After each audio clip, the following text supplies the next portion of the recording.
So Hillary Clinton went on Rachel Maddow's show last night to weigh in on the Russia-Ukraine conflict. Let's watch.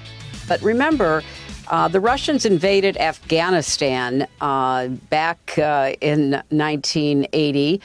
And although no country went in, they certainly had a lot of countries supplying arms and advice and even some advisors to those who were recruited to fight Russia. It didn't end well for the Russians. There were other unintended consequences, as we know. But the fact is that a very motivated and then funded and armed insurgency basically drove the Russians out of Afghanistan. Oh my gosh. So she's saying there were unintended consequences. It didn't end well for Russia. Yeah, the unintended consequences of what? Carter administration beginning to pump money to the Mujahideen that ultimately then created the Taliban. Well, she's kind of laughing and it does, because she's laughing, you can assume that she means the collapse of the Soviet Union, but at the same time, the other unintended consequence was 9/11, so thanks. Right. Really appreciate that, Hillary. She's kind of right. She's right, though, right? I mean, she's not. right. What she's saying was not factually inaccurate. No, those are facts. Those are all facts. Now, the Afghan government begged the Russians to come in to defend them from that. That's the point that she doesn't talk about. The insurgency that we were funding was against the Afghan government, which was communist aligned. It was communist, but it was not Russian backed. It was not a Russian government, and so after several years of fending off this insurgency, the government continued to beg the Soviet Union to come into Afghanistan, and finally they did.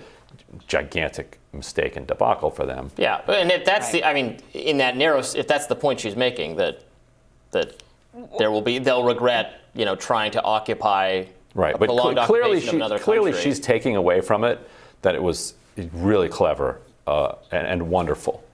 That the U.S. was able to bait them into Afghanistan and that everything worked out, except not for the Russians. Well, who did it work out for? It certainly didn't work out for the Afghans. Right. It worked out for Al Qaeda and for the Taliban. It didn't work out for the United States unless you think that we're in a good place right now. Yeah. Is this the world that you wanted 60 years ago? I mean, for her to be pointing at Afghanistan, of all of the examples that she could be using, she points at Afghanistan and says, well, that didn't work out well for them. Well, it didn't work out well for us twice either with Afghanistan. Afghanistan, as you mentioned, it hasn't worked out for anyone.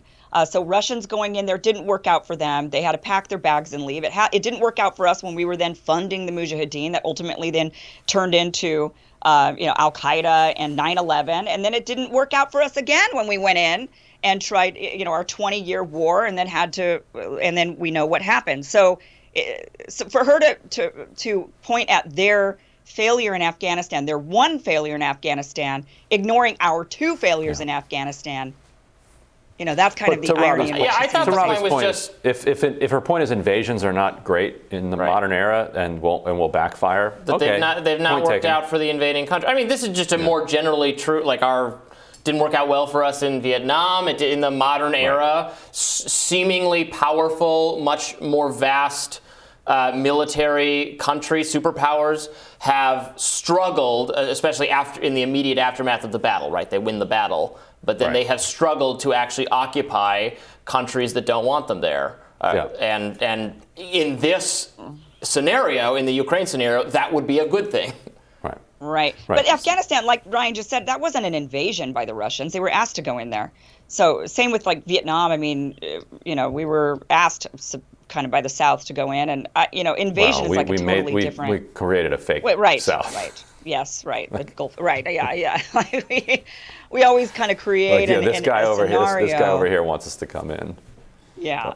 But nonetheless, an invasion is a totally different, I think, scenario than what she's even discussing. And interestingly, Putin did the exact same thing with these independent republics, saying that they are inviting him in, and that they're really just sending peacekeepers Trump thought it was the cleverest thing he'd ever heard. It's like, well, you haven't paid attention to American history. That's how we've done all our invasions. He's using some lefty language there. He's just an anti-fascist. He's doing denazification. We did not invade Iraq. How dare you? We liberated it. Liberated Iraq. By the way, one thing that we had mentioned on the show that I want to bring up that we have talked about was the question of when Putin declared those independent regions to be independent. The question was, where's the border, right? So, because they have occupied a percentage of that land. So was he declaring just that little occupied area to be independent, or the entire region that has not been occupied yet?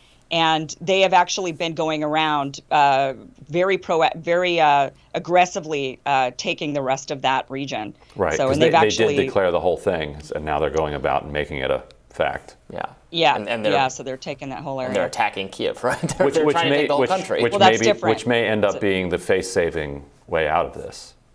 That doesn't end in nuclear war. Let's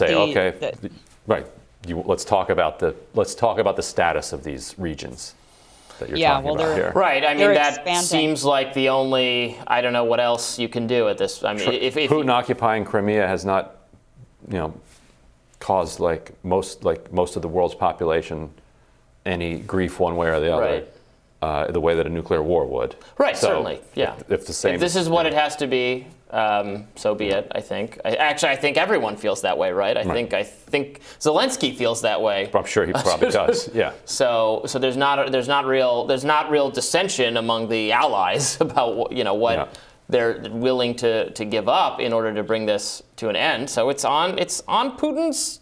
It's his call. He has to be willing to settle for that. While he still has a chance. Yeah. But they have to bring him to the table, so they have to hold. I mean, they have to hold on. So it feels like he takes the whole country, or he takes the whole country, and then it's so painful afterward they go back. That seems less likely. Or maybe eventually they give up years later, like we gave up in Afghanistan 20 years later, which was not something we want to see. But of course, we don't want to see nuclear war most of all. Right. And it's just it's not good. Not good.